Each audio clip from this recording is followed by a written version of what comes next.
اعوذ باللہ السمیع العلیم من الشیطان اللعین الرجیم بسم اللہ الرحمن الرحیم الحمد للہ الملک الحق المبین المتصاغر لعظمتہ جبابرۃ الطاغین المتخاضع لکبریائہ عتاة المتمردین المعترف بربوبیتہ سائر الخلق اجمعین والصلاة والسلام والتحیۃ والاکرام علی اشرف النبیین وخاتم المرسلین سیدنا و مولانا ابی القاسم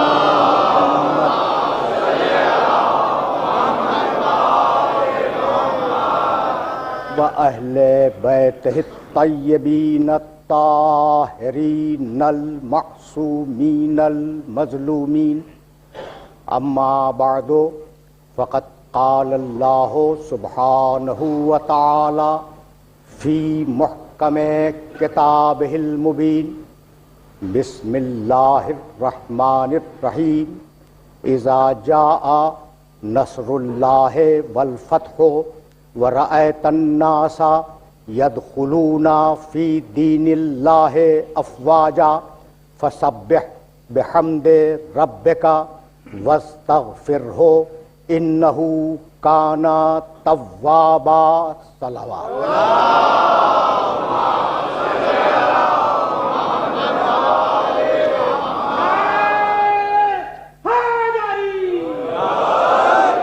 عزیزان محترم، سن 1428 ہجری کی اس متبرک مجلس شام غریبہ کے لیے میں نے سرنامہ کلام میں سورہ نصر کی تلاوت کا شرف حاصل کیا.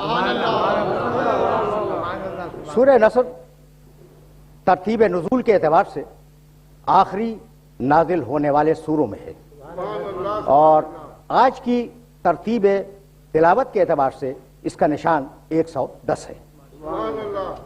اس سورہ مبارکہ میں پروردگار عالم نے اپنے حبیب کو یہ خوشخبری سنائی کہ تم مکے میں فاتح کی حیثیت سے داخل ہو جاؤ گے.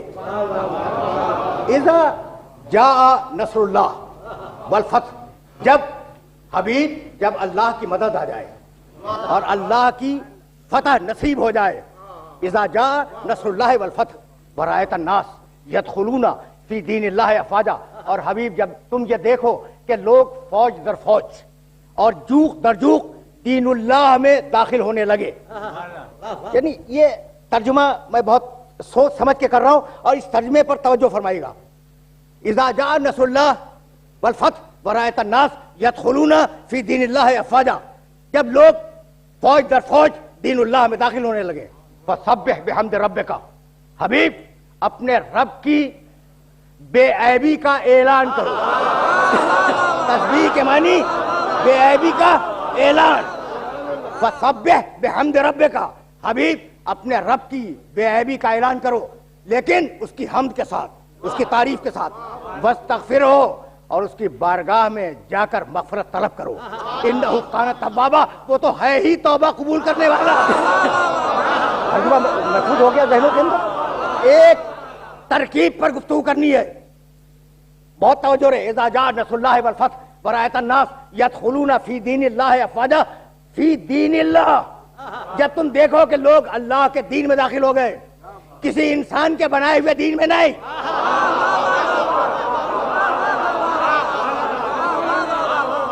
کسی انسان کے بنائے ہوئے دین میں نہیں، دین اللہ میں، اللہ کے دین میں فوج در فوج داخل ہو گئے. یہ اللہ کا دین ہے کیا؟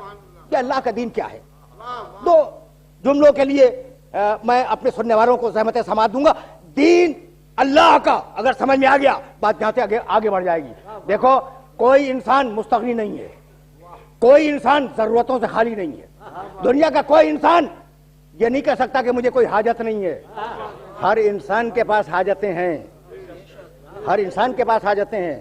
لیکن اس بات کو یاد رکھو گے نا کہ جو حاجت شیر خارجی میں ہے, اس حاجت کے پورا کرنے والے اور ہیں. جب تم لڑکپن میں آ گئے, حاجتیں بھی بدل گئی, پورا کرنے والے بھی بدل گئے. جوانی کی ضرورتیں اور ہیں, ان کے پورا کرنے والے اور ہیں. بڑھاپے کی ضرورتیں اور ہیں, ان کے پورا کرنے والے اور ہیں. بھئی عجیب بات یہ کہ ضرورتیں ہیں, بدل رہی ہیں, ختم نہیں ہوتی. اگر مسئلہ سمجھ لو تو میں سمجھتا ہوں کہ دین اللہ سمجھ میں آ جائے گا. بھئی مسئلہ یہ ہے کہ تمہاری بنیادی ضرورتیں دو وقت کے جادو سے نکل نہیں سکتے. وقت پیدا ہوئے تو وقت ہے, بیٹھے ہو وقت ہے, جہاں جاؤ گے وقت کے دائرے میں اور وقت کے طرز میں گرفتار رہو گے, تو وقت سے نکل نہیں سکتے. اچھا پہلی چیز ٹائم, ٹائم وقت, وقت سے نکل نہیں سکتے. دوسری شے بتلاؤں, جگہ سے نکل نہیں سکتے. فلسفے میں اسے کہتے ہیں مکان. جہاں ہو مکان میں ہو, باہر جاؤ مکان میں ہو, پلین میں جاؤ یہ بھی مکان ہے. مکان سے مراد اسپیس, جگہ. اچھا بھائی خلاؤں میں چلے جاؤ, جگہ سے بے نیاز نہیں ہو, جگہ تو وہاں بھی ہے. تو تم بنیادی طور پر دو چیزوں کے محتاج ہو, ایک جگہ کے جس کا نام ہے مکان, اور ایک وقت کے جس کا نام ہے زمان. تو یہ سارا جادو مکان و زمان کا ہے. دنیا کے مشکل ترین فلسفوں میں ٹائم اور اسپیس کا فلسفہ, ٹائم اسپیس کی تھیوری دنیا کی مشکل ترین تھیوری ہے. مکان چھوٹ نہیں سکتے, دامن چھوڑا نہیں سکتے. زمان وقت دامن چھوڑا نہیں سکتے. اب میں تمہیں بتلاؤں کہ قرآن کا فلسفہ کیا ہے. بسم اللہ الرحمن الرحیم, الحمدللہ رب العالمین. سارے عالمین کا پالنے والا وہ ہے. جہاں جہاں تک مکان جائے اس کی ربوبیت جائے. مکان اور زمان کے فلسفے کو سمجھ لو. کائنات کی کوئی مخلوق زمان و مکان کے دائرے سے باہر نہیں ہے. بسم اللہ الرحمن الرحیم, الحمدللہ رب العالمین. سارے جہانوں کا, ساری کائنات کا, سارے عالمین کا پالنے والا وہ ہے الرحمن الرحیم, مالک یوم الدین. آخری دن کا مالک بھی وہی ہے. اب جہاں تک زمانہ جائے اس کا مالک وہ ہے.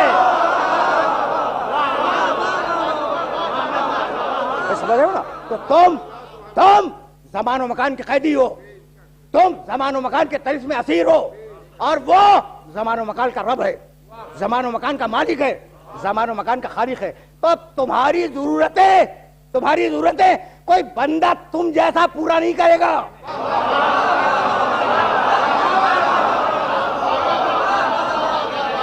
تمہاری ضرورتیں وہ پورا کرے گا. کوئی توجہ رہے, جو رب العالمین ہو, جو مالک یوم الدین ہو. اب یہ وہ مرحلہ فکر ہے جس مرحلہ فکر پر اپنے سننے والوں کو روکنا چاہوں گا میں کہ جب ضرورتیں اللہ پوری کرے گا تو اب ایک ضرورت ہے, سمجھنا اس بات کو. ایک ضرورت ہے کہ بندے کا خالق سے کوئی ربط معین ہو, بندے کا خالق سے کوئی ربط معین ہو. بھائی اسی رب کا نام تو دین اللہ ہے. تو دیکھو طریقے زندگی گزارنے کے طریقے دو قسم کے ہیں. ایک وہ جنہیں اللہ نے بھیجا, اور ایک وہ جنہیں بندوں نے بنایا. جنہیں بندوں نے بنایا ان کا نام ہے ازم, اور جنہیں اللہ نے بھیجا ان کا نام ہے دین اللہ. وہ جو اللہ کو نہیں مانتے وہ بھی کم از کم اتنا تو مانتے ہیں کہ جانور میں اور انسان میں فرق ہے. جو اللہ کو نہیں مانتے وہ بھی اتنا تو مانتے ہیں نا کہ جانور میں اور انسان میں فرق ہے. بھائی جانور اس کی پوری زندگی اپنی خواہش کے تابع ہے. نیند آئی سو گیا, نیند پوری ہو گئی اٹھ گیا, بیٹھ کر تھک گیا کھڑا ہو گیا, یہاں سے اٹھا وہاں بیٹھ گیا, وہاں سے اٹھا وہاں بیٹھ گیا. لیکن چونکہ جانور ہے اس لیے یہ نہیں جانتا کہ جگہ اس کے بیٹھنے کی ہے بھی یا نہیں.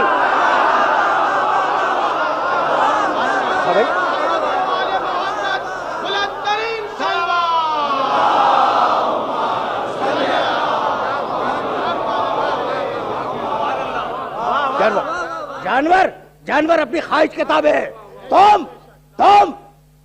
تم نہیں، پوری نسل انسانی خواہش کے ساتھ عقل بھی رکھتی ہے. جب یہ جانور بستیاں نہیں بساتا، تم بستیاں بسا کے رہتے ہو، اور یہ طے ہے کہ جب بستیاں بسیں گی تو تصادم ہوگا، مفادات ٹکرائیں گے، اور جب مفادات ٹکرائیں گے تو انتشار ہوگا، اور جب انتشار ہوگا تو معاشرہ ٹوٹے گا. اس لیے ضرورت ہے کہ قانون ہو.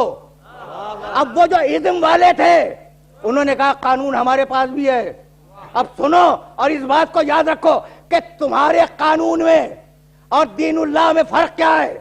تمہارا قانون وہی تک دیکھے گا، ٹھیک ہے، تم بھی جرائم کو روک سکتے ہو، لیکن وہی تک تو روکو گے نا جہاں تک تمہاری نگاہ جائے گی. تو دنیا کے جتنے بھی ازم ہیں، دنیا کے جتنے بھی فلسفے ہیں، دنیا کے جتنے بھی دانشور دین کے خلاف بول رہے ہیں، ان سب تک یہ پیغام پہنچا دو کہ مجھے انکار نہیں ہے.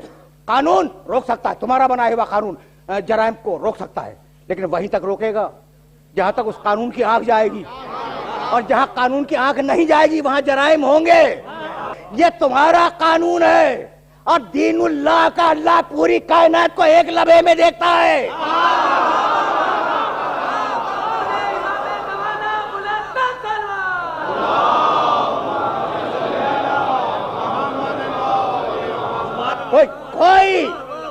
کوئی اس کی نگاہ سے چھپ نہیں سکتا. تمہارے قانون کی نگاہ سے چھپ رہے ہیں.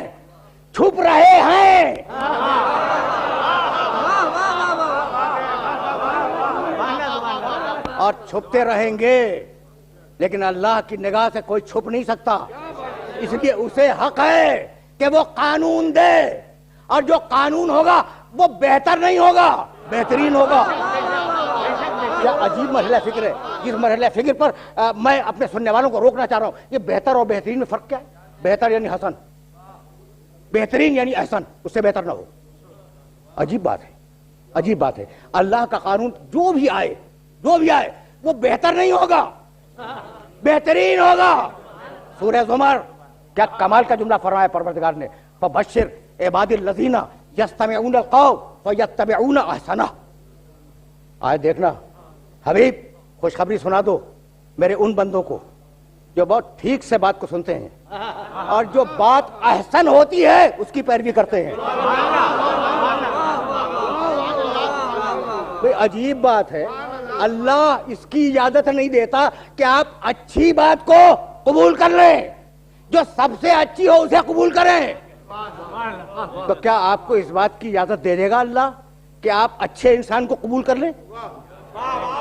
جو سب سے اچھا ہو اسے قبول کریں.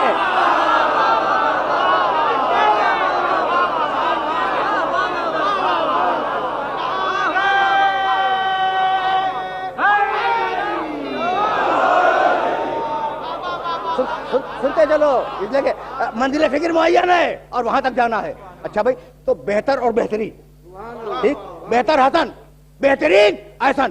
فبشر عباد الذین یستمعون القول فیتبعون احسنہ.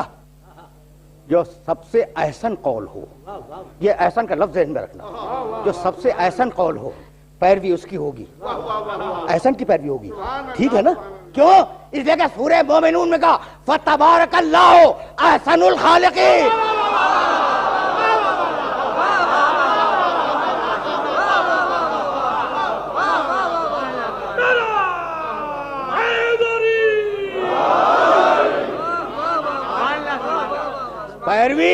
پیروی احسن کی ہو، لیکن تمہیں خلق کرنے والا احسن الخالقین ہے. اور تم بسم اللہ الرحمن الرحیم والتین والزیتون وطور سینین وہذا البلد الامین لقد خلقنا الانسان فی احسن تقویم.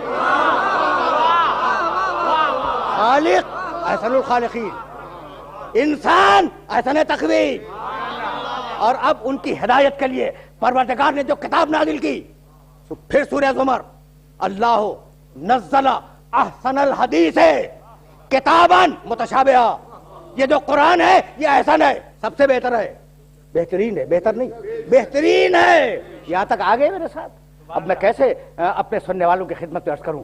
تمہارا امتحان ہوگا، اور امتحان بہتر عمل کا نہیں ہوگا، بہترین عمل کا ہوگا. سورہ ملک میں آواز دی بسم اللہ الرحمن الرحیم تبارک الذی بیدہ الملک وہو علی کل شیء قدیر الذی خلق الموت والحیات لیبلوکم ایکم احسن عملا.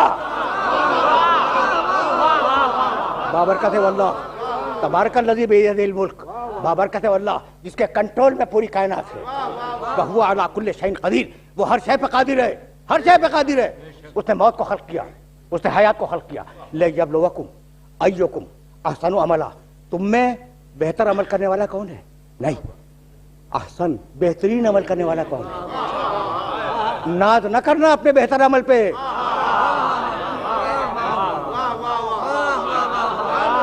اگر تمہاری نگاہ میں تمہارا کوئی عمل بہتر بھی ہو تو اس پہ ناز نہ کرنا، اس لیے کہ وہ قبول کرتا ہے احسن کو،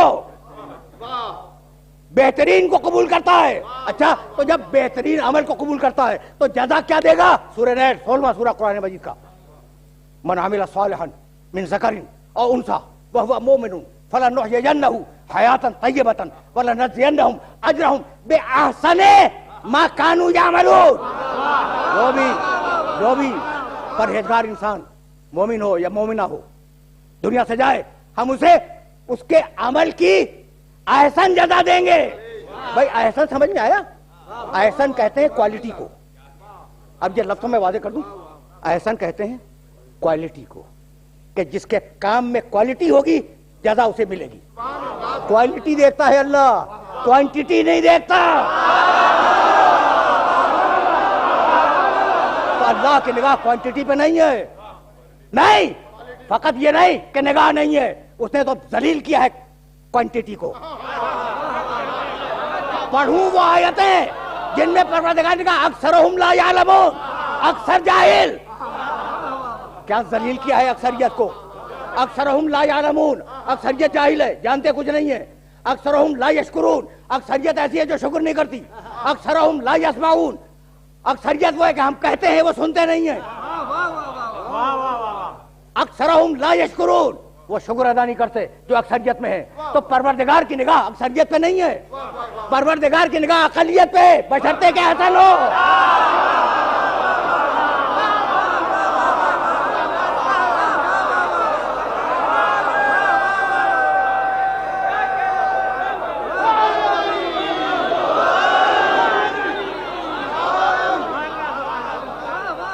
نگاہ الہی احسنیت پہ ہے. بھئی یہاں تک میرے ساتھ آگئے کہ احسن کو قبول کرتا ہے، اکثر کو قبول نہیں کرتا. اچھا، اس کا مطلب کیا ہوا؟ بہت ڈھیر سارا عمل لے آؤ، نہیں مانے گا. چھوٹا عمل ہو، اچھا ہو، مان لے گا.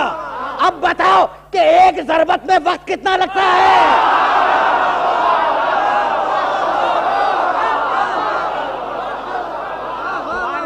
ایک ضربت میں کتنا وقت ہوگا؟ لیکن اگر احسن ہو تو ثقلین کی عبادت پہ افضل ہو جائے. تو پروردگار جو بھیجے وہ احسن، جو قبول کرے وہ احسن. بھئی یہاں تک آ گئے تو اب سورہ نساء کی آیت سنتے جاؤ. آیت کا اشارہ 59، یا ایھا الذین آمنوا اطیعوا اللہ واطیعوا الرسول واولی الامر منکم فان تنازعتم فی شیء فردوہ الی اللہ والرسول ان کنتم تؤمنون باللہ والیوم الآخر ذالک خیر و احسن تاویلا. قرآن مجید کا 14 سورہ، آیت کا شان 59 یا ایھا الذین آمنوا، اے ایمان لانے والو. کیا زمانہ نزول کے جو قرآن کے نزول کے وقت موجود تھے فقط وہ؟ اے ایمان لانے والو، اے مومنو، جب تک ایمان لانے والے موجود ہیں. یہ آیت منسوخ نہیں ہے، یہ آیت منسوخ نہیں ہے، یہ خطاب جاری ہے. اے ایمان لانے والو، اطاعت کرو اللہ کی، اطاعت کرو رسول کی، اطاعت کرو اولی الامر منکم، اطاعت کرو ان صاحبان امر کی جو تم میں سے ہیں. فَإِن تَنَازَعْتُمْ فِي شَيْءٍ، پس اگر تمہارا آپس میں کوئی جھگڑا ہو جائے، آپس میں تمہارا کوئی اختلاف ہو جائے، فَرُدُّوهُ إِلَى اللَّهِ وَالرَّسُولِ إِن كُنتُمْ تُؤْمِنُونَ بِاللَّهِ وَالْيَوْمِ الْآخِرِ، اگر قیامت پر اور اللہ پہ ایمان ہے تو خدا اور رسول کی خدمت میں اپنے جھگڑے کو پیش کر دو. ذَلِكَ خَيْرٌ وَأَحْسَنُ تَأْوِيلًا، یہی تمہارے لیے خیر ہے اور یہی تمہارے لیے احسن ہے. کس کی طرف پیش کرو؟ اللہ کی طرف. دوسرا کون؟ رسول کی طرف. تیسرا کون؟ اولی الامر منکم، وہ صاحبان امر جو تم میں سے ہیں. اب تم میں سے ہیں اس جملے سے دھوکہ نہ کھانا کہ کہیں بنانے بیٹھ جاؤ.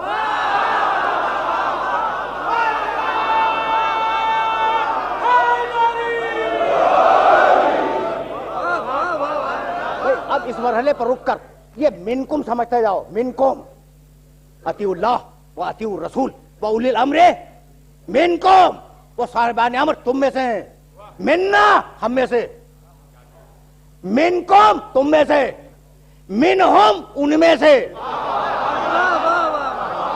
بھائی توجہ رہے, عجیب و غریب بڑھ فکر ہے. هو الذی بعث فی الامیین رسولا منہم. اللہ نے امیین میں رسول بھیجا جو انہی میں سے تھا. انہوں نے بنایا نہیں, بھیجا اس نے.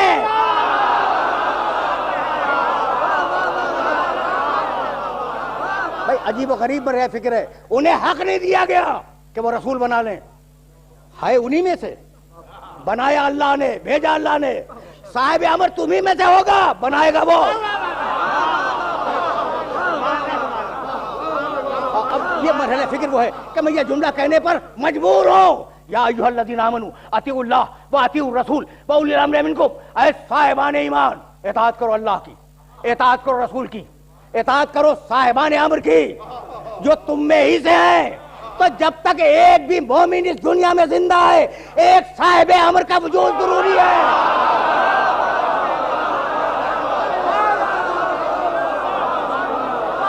بھئی یہی یہ تین اطاعتیں, یہ تین اطاعتیں.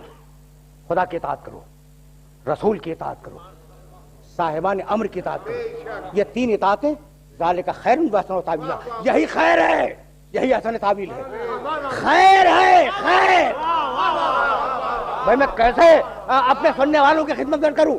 خیر ہے اور احسن ہے, دو لفظ دے دیے. خیر ہے اور احسن ہے, دو لفظ دے دیے. اب میں کیا کروں. سورہ طٰہٰ میں کہا واللہ خیر وابقیٰ. اللہ خیر ہے اور باقی رہنے والا ہے. اللہ خیر. یہ سورہ طٰہٰ. اور اب سورہ نحل میں آواز دی اذا قیل للذین اتقوا ماذا انزل ربکم قالوا خیرا. جب متقین سے پوچھا جاتا ہے کہ یہ قرآن کیا ہے, کہتے ہیں خیر ہے. اللہ خیر, قرآن خیر. کیا دیکھو, اللہ خیر, قرآن خیر.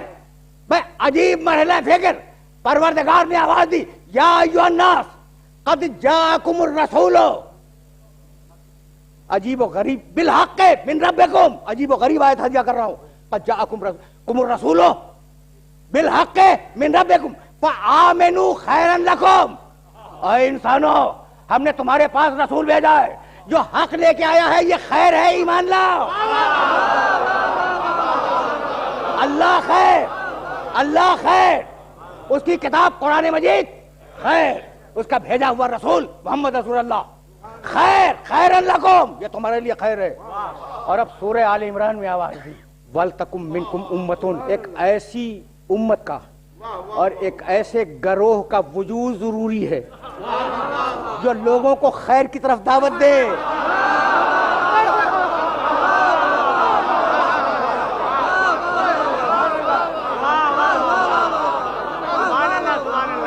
ضروری ہے تم میں ایک ایسے گروہ کا وجود ضروری ہے جو خیر کی طرف دعوت دے. سورہ آل عمران کچھ آیتیں چھوڑ کر کہا کنتم خیر امت اخرجت للناس. اے کچھ لوگوں, تم اس امت کے بہترین افراد ہو. پوری امت نہیں, کچھ. ٹھیک, اللہ خیر, اس کی کتاب خیر, اس کا رسول خیر, اس امت میں کچھ لوگ خیر. وہ لوگ تم پہچانتے رہنا, لیکن اب میں خیر کا تعارف نہیں کراؤں گا. تو کیا اب آگے شر کا تعارف کراؤں گا؟ نہیں بھائی, نہیں نہیں, شر کے تعارف کی تو ضرورت ہی نہیں ہے. بھائی یہ ہے خیر. اب جو ان سے ٹکرا جائے وہ شر ہے.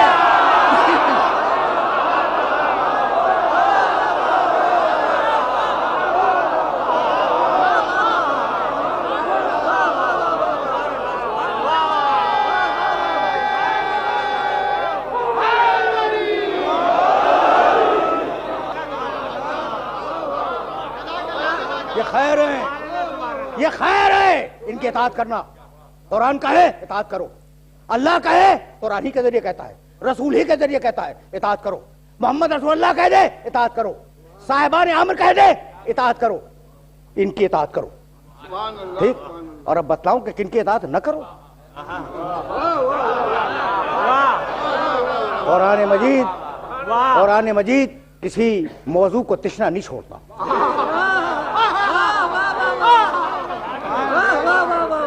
اطاعت کرو، ان کی اطاعت کرو. اطیعوا اللہ و اطیعوا الرسول و اولی الامر منکم، ان کی اطاعت کرو. ٹھیک، ان کی اطاعت نہ کرو. سنو گے لیکن بڑا طویل مرحلہ فکر ہے. سورہ نون والقلم، قرآن مجید کا 68واں سورہ. بسم اللہ الرحمن الرحیم. نون والقلم وما یسطرون ما انت بنعمت ربک بمجنون وان لک لاجرا غیر ممنون وانک لعلی خلق عظیم. نون نون والقلم وما یسطرون. نون قلم کی قسم اور تحریر کی قسم. قلم کی قسم اور تحریر کی قسم. یہ تو تم مجھ سے بہتر جانتے ہو کہ انسان جب وحشت سے تہذیب کی طرف آیا تو اس نے قلم پکڑنا سیکھا.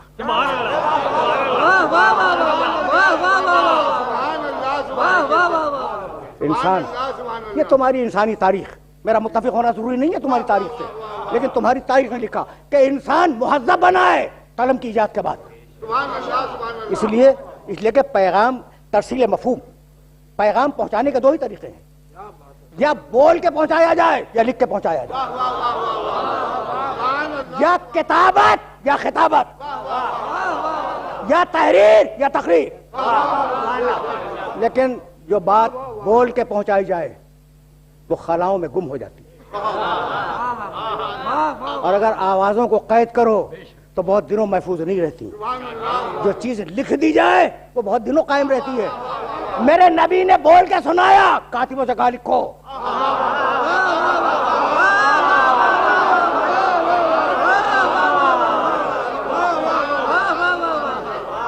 بول کے بھی سنایا، لکھ کے بھی پہنچایا. نون والقلم وما یسطرون. نون قلم کی قسم اور تحریر کی قسم. ما انت بنعمت ربک بمجنون. حبیب تیرے پاس تیرے رب کی نعمت ہے، تو مجنون نہیں ہے. یہ درمیان میں کہاں سے بات آ گئی کہ تو مجنون نہیں ہے؟ کہاں ہوگا نا کسی نے.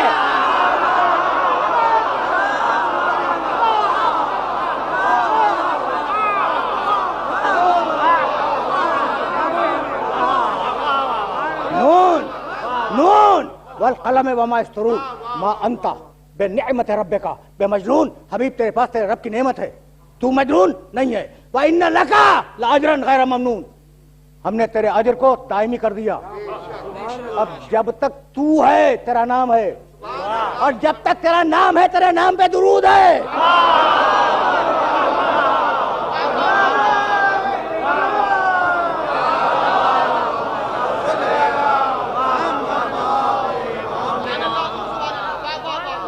ابھی میں ان آیات تک نہیں پہنچا جن آیات تک پہنچنا ہے. اچھا، ان لکا لاجرا غیر ممنون، تیرا اجر دائمی ہے. وانک لعلی خلق عظیم، اور حبیب تو صاحب خلق عظیم ہے. فستبصر ویبصرون، وہ بھی دیکھیں گے تو بھی دیکھے گا. بے ایکم المفتون کا دیوانہ کون ہے؟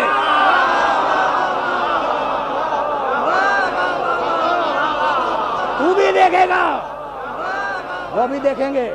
وہ جس نے تحریر میں اور تقریر میں انسانیت کو سب سے بڑا دستور دیا، اور جس نے اپنے کردار سے انسانیت کو سب سے بڑا قانون دیا، اس کے متعلق بات کر رہے ہو کہ مجنون ہے؟ اب جب تو صحیح کہ تمہیں یہی ذلیل کریں گے. تو بھی دیکھے گا، تو بھی دیکھے گا، وہ بھی دیکھیں گے. ان ربک، اس کے آگے سورہ آگے بڑھ رہا ہے. ان ربک هو اعلم بمن ضل عن سبیلہ وهو اعلم بالمهتدین. تمہارا رب خوب جانتا ہے کہ اس کے راستے سے کون ہٹ گیا، اور اسے بھی جانتا ہے جو ہدایت پہ آ گیا. فلا، توجہ رکھنا، فلا تطع المکذبین. یہ تیری تکذیب کرنے والے، خبردار ان کی اطاعت نہ ہو. سن لیا تم نے؟ ان کی اطاعت ہو، ان کی اطاعت نہ ہو. دیکھ رہے ہو نا؟ ان کی اطاعت ہو، اطاعت کرو اللہ کی، اطاعت کرو رسول کی اور صاحبان امر کی. ان کی اطاعت رہو. فلا تطع المکذبین، خبردار تکذیب کرنے والوں کی اطاعت نہ ہو. ودوا لو تدہنوا فیدہنون، ان تکذیب کرنے والوں کی خواہش یہ ہے کہ کچھ تم ڈھیلے ہو جاؤ، کچھ وہ ڈھیلے ہو جائے اور درمیان میں مصالحت ہو جائے. ہر چیز پہ مصالحت ہو سکتی ہے، عقیدے پہ مصالحت نہیں ہو سکتی.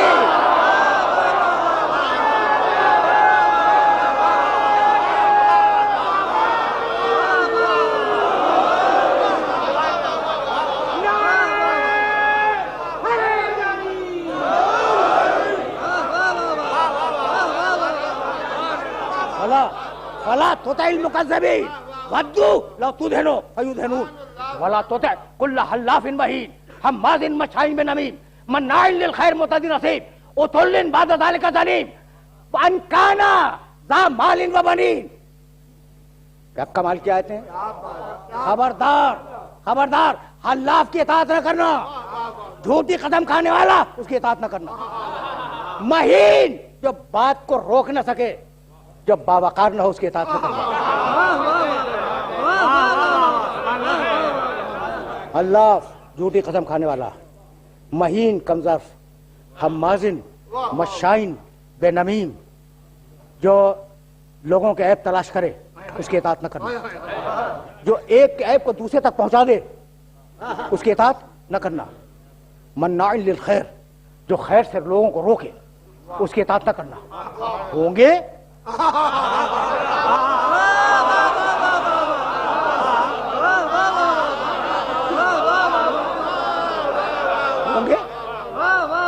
اب قرآن تو کلیات بیان کرتا ہے نا. اچھا، ولا تطع کل حلاف مہین ہماز مشاء بنمیم مناع للخیر، جو خیر سے روکے اس کی اطاعت نہ کرنا. معتد، جو حد سے آگے بڑھ جائے اس کی اطاعت نہ کرنا. اثیم، جو گنہگار ہو اس کی اطاعت نہ کرنا. عتل، جو سرکش ہو اس کی اطاعت نہ کرنا. بعد ذالک زنیم، جس کا شجرہ خراب ہو.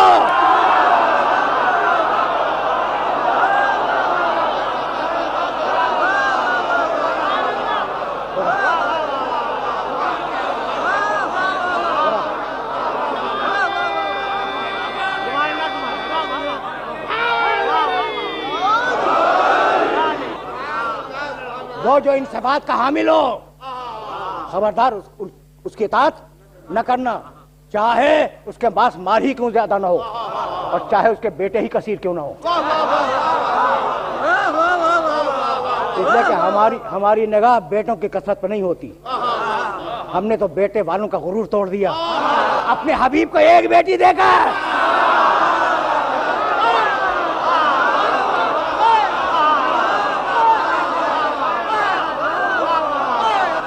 اب ہم نتیجے سے قریب آ گئے. دیکھو، حلاف جھوٹی قدم کھانے والا، مہین کمزرف، حلاف جھوٹی قدم کھانے والا.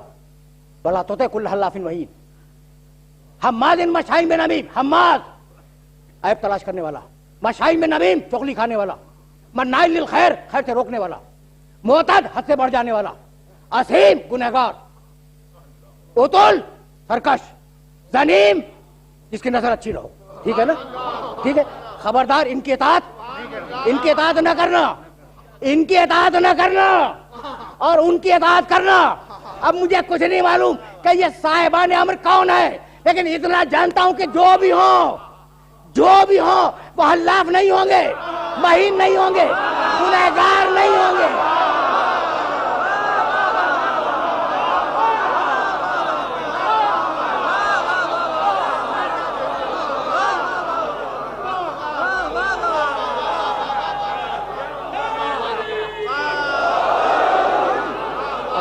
پھر واپس چلے سورہ مبارکہ کی طرف. تو اب جو بھی ہو وہ احسن ہو، جو پیغام آئے وہ احسن ہو. اب میں کیسے اپنے سننے والوں کی خدمت بھی عرض کروں کہ اذا جاء نصر اللہ والفتح، سننا بھائی سننا، جب اللہ کی فتح و نصرت آ جائے، ورأیت الناس یدخلون فی دین اللہ افواجا، اور جب تم دیکھو کہ لوگ جو ترجوق دین اللہ میں داخل ہونے لگے ہیں، فسبح بحمد ربک، فتح مکہ کی پیشن گوئی ہے، فتح مکہ کی خوشخبری ہے۔ جب تم دیکھو کہ لوگ جوق در جوق دین اسلام میں داخل ہونے لگے ہیں، یہ نہیں کہا کہ جب تم دیکھو کہ مکہ فتح ہو گیا، نگاہ اسلام پہ ہے، شہر پہ نہیں ہے۔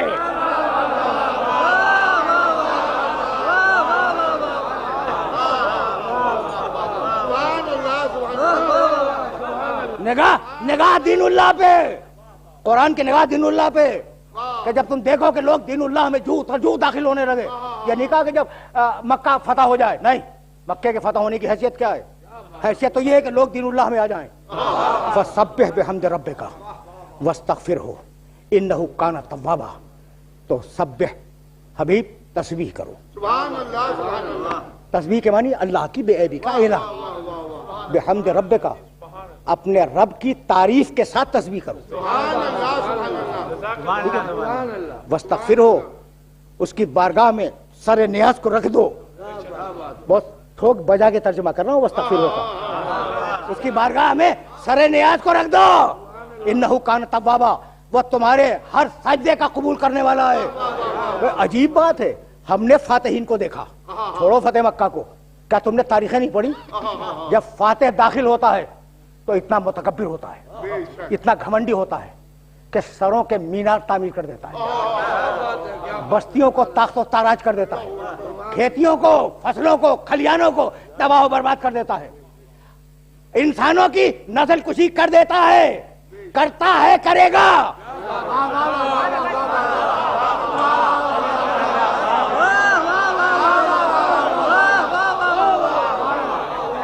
کرتا ہے، کرے گا، اس لیے کہ یہ تو ازم کا مزاج ہے نا۔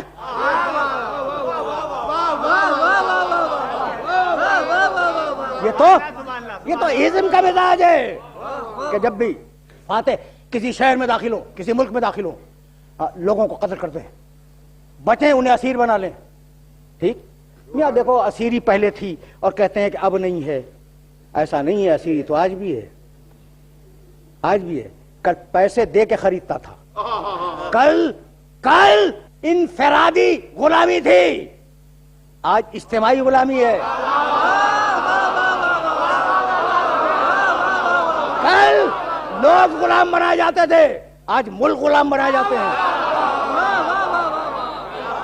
کل جب غلام بناتا تھا تو غلام کو کھلاتا بھی تھا، اور آج کا غلام بنانے والا انہی کی دولت کو استعمال کرتا ہے۔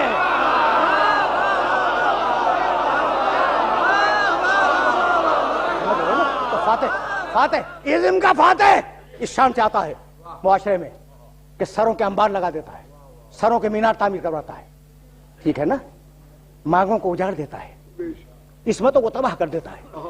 یہ وہ فاتح ہے جس میں گھمنڈ آ گیا، جس میں تکبر آ گیا۔ اور حبیب تو بھی فاتح ہے، مکہ فتح کرے گا، لیکن جیسے ہی فتح ہو فسبح بحمد ربک، سبح بحمد ربک، اپنے رب کی تسبیح پڑھو، اپنے رب کی حمد کرو۔ کیا کمال کی بات ہے، کیا انکسار کا درس ہے، کیا فروتنی کا سبق ہے، کیا عاجزی سکھلائی گئی؟ بھائی ٹھیک ہے، اپنے نبی کو عاجزی سکھلا دی، یہ ہمیں کیوں سنا رہا ہے؟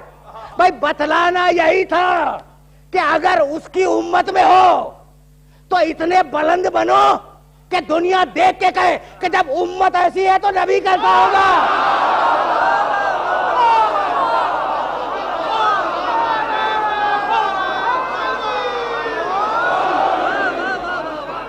سبح بحمد ربک، حبیب حمد کر، حمد کسی کے اختیاری عمل کی تعریف، مدح، یہ دونوں لفظ اردو میں ہے، مدح اضطراری عمل کی تعریف، فطری عمل کی تعریف۔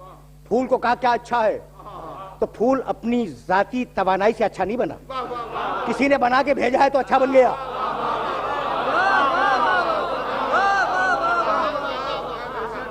ٹھیک ہے نا، سب جانتے ہیں، حبیب ہم کر، اپنے رب کی ہم کر، اپنے رب کی تسبیح پڑھ، تو تو ہے ہی محمد، ہم کر۔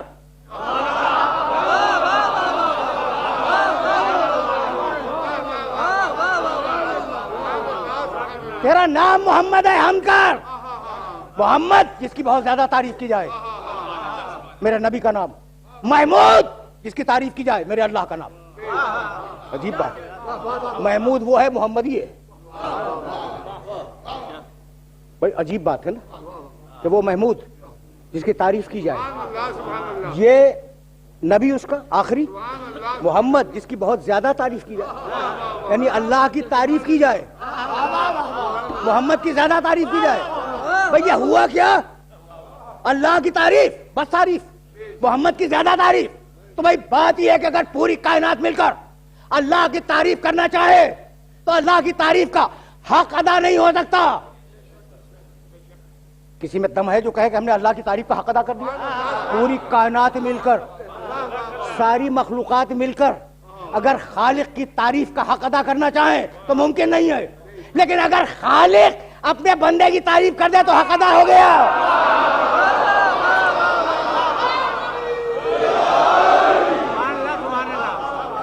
میرا میسج میرے سننے والوں تک پہنچ گیا. وہ محمود، تمہارا رب، تمہارا اللہ محمود، تمہارا نبی محمد. عجیب عجیب مرحلہ فکر ہے. محمود جس کی تعریف کی جائے، محمد جس کی زیادہ تعریف کی جائے. حضرت حسان ابن ثابت رضی اللہ تعالی عنہ نے میرے نبی کی نعت کہتے ہوئے یہ جملہ کہا، یہ مصرع کہا، فضل عرش محمود وذاک محمد. سننا بھائی سننا، فضل عرش محمود، وہ صاحب عرش اللہ، وہ محمود ہے، وذاک محمد، اور یہ میرا نبی، یہ محمد ہے. یہاں تک آ گئے میرے ساتھ. اللہ کون ہے؟ محمود جس کی تعریف کی جائے. نبی کون ہے؟ محمد جس کی زیادہ تعریف کی جائے. اب محمود اور محمد کا فرق سمجھ گئے نا؟ اچھا، سورہ بنی اسرائیل میں پروردگار نے ایک عجیب جملہ کہا، پوری آیت نہیں پڑھ رہا ہوں میں. عسیٰ ان یبعثک ربک مقاما محمودا. حبیب ہم ان قریب تمہیں مقام محمود پہ بٹھا دیں گے. وہ ہے محمود.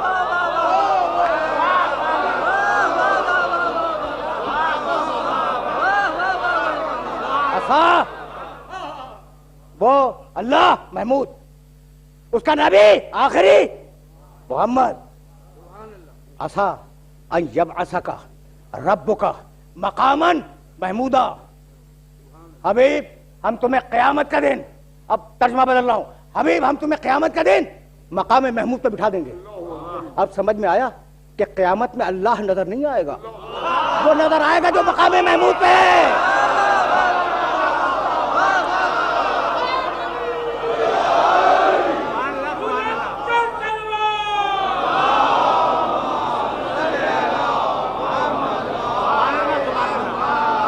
پھر واپس آؤں گا، لیکن جملہ تو سنتے جاؤ.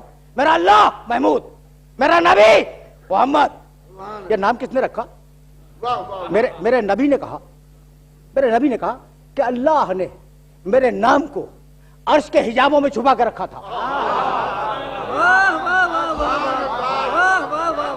میرے نبی سے پہلے یہ نام نہیں ملتا. میرے نبی سے پہلے یہ نام نہیں ملتا. میرے نبی نے کیا فرمایا کہ اللہ نے میرے نام کو عرش کے حجابوں میں چھپا کے رکھا تھا. اچھا بھئی، اب میں تمہارے نبی کا واسطہ دیتا ہوں، مجھے اتنا بتلاؤ کہ یہ نام رکھا کس نے؟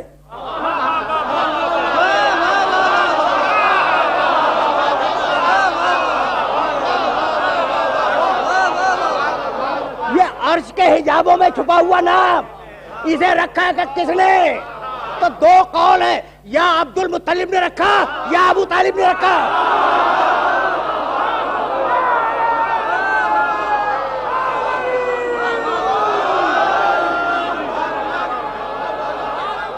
عجیب بات ہے نا. تاریخ میں دو ہی تو نام ملتے ہیں کہ یا دادا نے نام رکھا عبد المطلب نے، یا چچا نے نام رکھا. اب تم میری مجبوری سمجھ گئے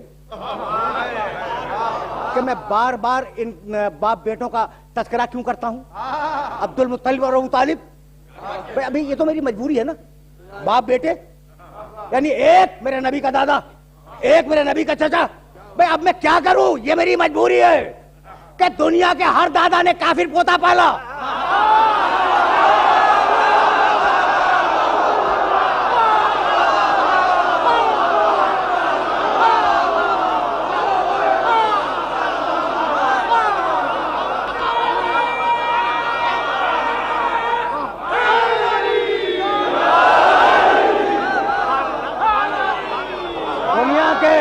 دنیا کے ہر کافر چچا نے اپنا کافر بھتیجا پالا، لیکن نبی پوتا اور نبی بھتیجا سوائے عبد المطلب اور ابو طالب کا کسی نے نہیں پالا، اس لیے کہ نبوت ہی ختم ہو گئی۔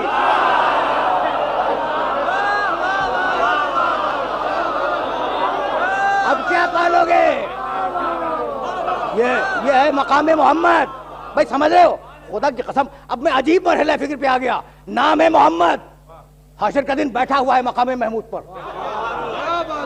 بھائی اللہ کی رؤیت تو ہو نہیں سکتی، اللہ نہیں دیکھا جا سکتا۔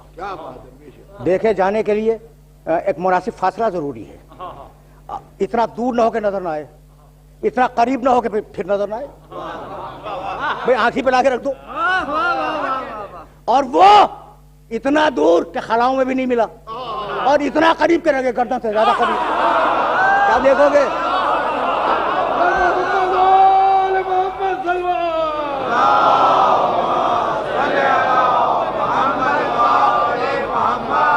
اب مقام قیامت کا دن مقام محمود پر محمد اکیلے ہیں۔ خدا کی قسم یہ وہ مقامات ہیں جہاں لفظوں کی سانسیں رک جاتی ہیں۔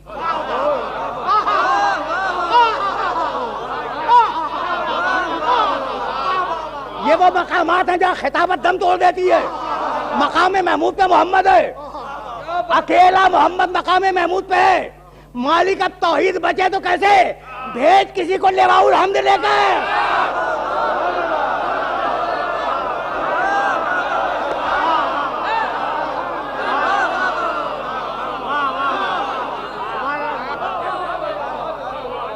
جذبوں کی سانس اکھڑ جائے، خدا کی قسم جذبوں کی سانس اکھڑ جائے، مقام محمود پہ اکیلا محمد ہے۔ اب کوئی ہو جو لواء الحمد لے کے جائے، یا رسول اللہ، جاؤ بزرگوں کی کتابوں میں دیکھو، 7 روایتیں مجھے یاد ہیں۔ یا رسول اللہ، آپ کا لواء الحمد کیا ہے؟ کہ وہ اتنا بڑا علم ہوگا کہ آدم ومن دونہ تحت لوائی، آدم اور ساری مخلوق آدم میرے اس پرچم کے نیچے ہوگی۔ کتنا بڑا ہوگا؟ یستذلون، ایک روایت میں ہے کہ لوگ، وہ انبیاء ہوں، مرسلین ہوں، بڑے بڑے لوگ ہوں، صالحین ہوں، شہداء ہوں، وہ سب چھاؤں ڈھونڈ رہے ہوں گے، اور انہیں چھاؤں ملے گی تو میرے محمد کے علم کی چھاؤں ملے گی۔ میرے نبی نے کہا کہ میری چھاؤں، میرے علم کی چھاؤں میں یہ لوگ آئیں گے۔ اچھا تو اب روایت سنو گے، کنز العمال میں ملا متقی ہندی رحمۃ اللہ نے لکھا، اور حضرت سمرہ ابن جندب ارشاد فرماتے ہیں کہ رسول اللہ سے پوچھا گیا، یا رسول اللہ من یحمل رایتک یوم القیامہ، یہ آپ کا رایت علم، یہ آپ کا رایت اتنا لمبا چوڑا کہ پوری کائنات اس کے سائے میں آ جائے، یہ اٹھائے گا کون؟ فرمانے لگے کہ وہی اٹھائے گا جسے خیبر میں اٹھایا تھا۔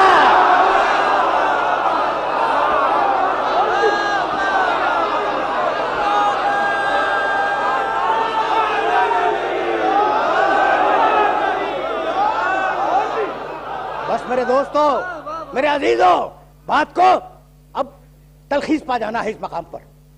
میں نے تو نقل بالمعنی کر دیا، یا رسول اللہ آپ کا وہ رایت اٹھائے گا کون؟ جانتے ہو کیا کہا؟ حملہا من حمل فی الدنیا علی بن ابی طالب، وہی جس نے دنیا میں اٹھایا تھا، وہ علی میرے رایت کو اٹھائے گا۔ رایت یعنی علم، اب میں کیسے بھول جاؤں؟ لَأُوتِيَنَّ الرَّایَةَ غَدًا رَجُلًا كَرَّارًا۔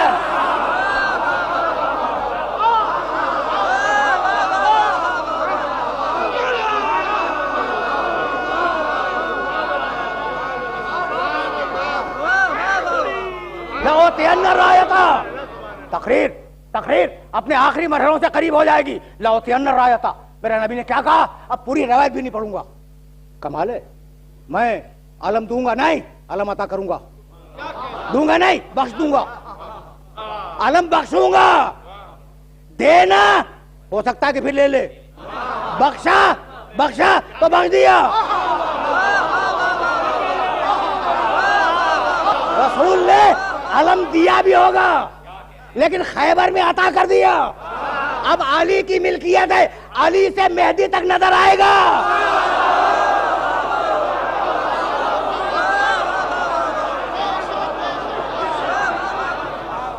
اب سمجھ میں آیا؟ اب سمجھ میں آیا کہ علی سے مہدی تک نظر آئے گا. بھائی اب نہیں معلوم کہ میرے جوان اس جملے کی طرف متوجہ ہیں یا نہیں. بھائی ملکیت ہے علی کے خاندان کی، بھائی جبھی تو اٹھا رہے ہو نا.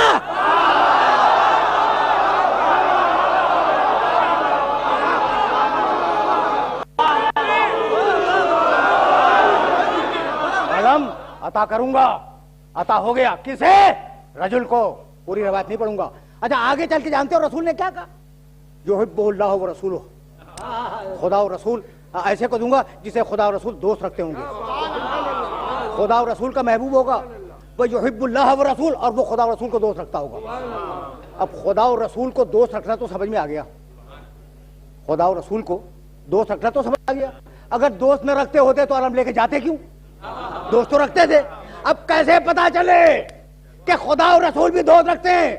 بوڑھے محمد نے جوان علی کو غدیر خم میں کھڑا کیا اور کہا اللہم والے من والا ہو.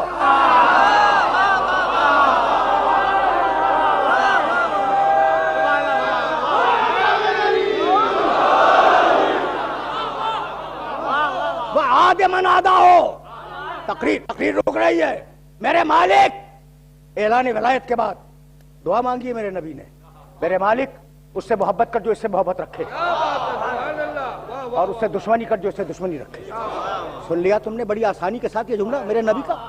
اس سے محبت کر جو اس علی سے محبت کرے، اس کو دشمن رکھ جو اس علی سے دشمنی رکھے. مجھے بتلاؤ کہ دعائے رسول قبول ہوئی یا رد ہو گئی؟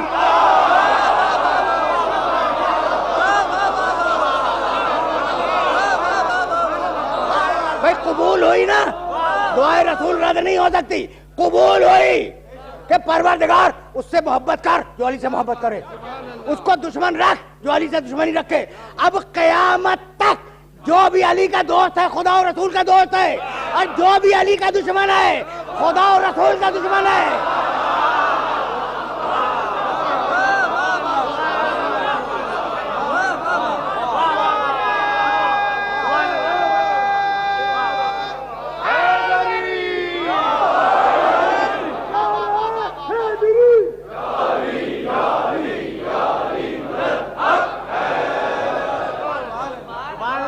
میرے نبی نے غدیر خم کے میدان میں علی کے لیے دعا مانگی، اور نہ معلوم کتنی مرتبہ کہا احب اللہ من احب حسینا.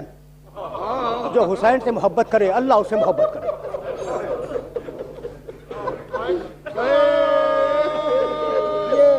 یہ نبی کا جملہ تو دیکھو،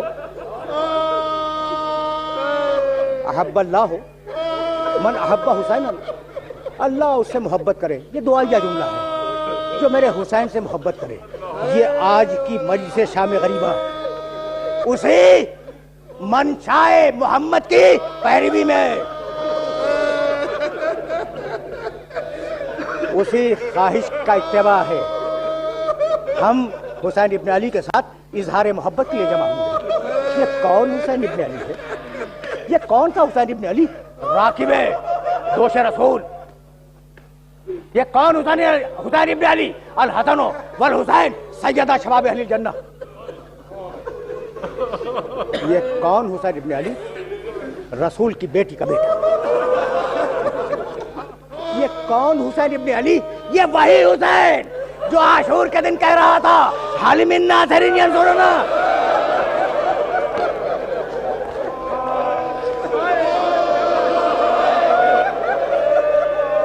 حال من مغیث یغیثنا، حال من ذاب یذب عن حرم رسول اللہ.